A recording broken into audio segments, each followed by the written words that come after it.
বৈষ্ণবপুরে ই কমার্সের এক কর্মীকে বেধড়ক মারধর, থানায় মামলা। ইতিমধ্যেই এই পুরো ঘটনায় কিন্তু অবশ্যই ই কমার্সের যারা কাজ করেন তাদের মধ্যে একাধিক নিরাপত্তা নিয়ে প্রশ্ন উঠতে শুরু করেছে। জানা যায় যে আজ অর্থাৎ বেলা ৩টা নাগাদ সাবরুম থানায় এসে মামলা করেন ই কমার্সের এই যুবক। সে অভিযোগ করেন যে আজ ঠিক ৮টা নাগাদ সে তার ডেলিভারি নিয়ে নরদ্বীপ ত্রিপুরা বৈষ্ণবপুর এলাকায় ই কমার্সের অর্ডার করা সামগ্রী ডেলিভারি করতে যায়। আর বৈষ্ণবপুরের ভূষণ ত্রিপুরাকে সামগ্রী ডেলিভারি দিয়ে টাকা চাইলেই তাকে বেধড়ক মারধর, গলা টিপে ধরা, কিল ঘুষি মারতে থাকে বলেই অভিযোগ করছে এই যুবকটি। নরদ্বীপ ত্রিপুরা কোনো মতে পালিয়ে আসে এবং থানায় একটি অভিযোগ দায়ের করে। কি বলছে সে শোনাবো।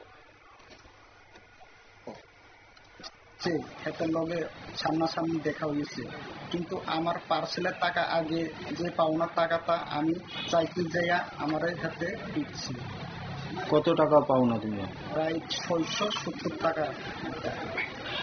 আর এরপর দিয়ে আমারে মারধর কইরা এরপর দিয়ে আমি আমার থেকে মোবাইলটা ছিনি লয়, হাতে মোবাইলটা ভাঙিয়া লাইছে।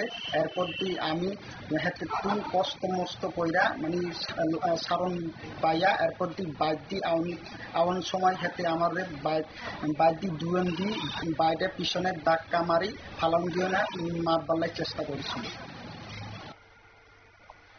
আপনারা শুনলেন তাদের, বিশেষ করে এই যুবকের বক্তব্য আপনারা শুনলেন। ইতিমধ্যেই থানায় কিন্তু একটি ডায়েরিও করা হয়েছে, অভিযোগ দায়ের করা হয়েছে নাম ধাম দিয়ে।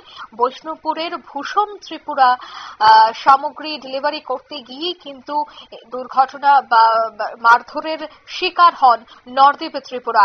যেহেতু সেই ব্যক্তির বিরুদ্ধে অর্থাৎ ভূষণ ত্রিপুরার বিরুদ্ধে রয়েছে এই অভিযোগ, এখন দেখার বিষয় পুলিশের জিজ্ঞাসাবাদে যদি তার সত্যি দোষ থাকে তার বিরুদ্ধে কি পদক্ষেপ গ্রহণ করা হয়। নিয়ে নিচ্ছি ছোট্ট একটি বিজ্ঞাপন বিরতি, সঙ্গে থাকুন।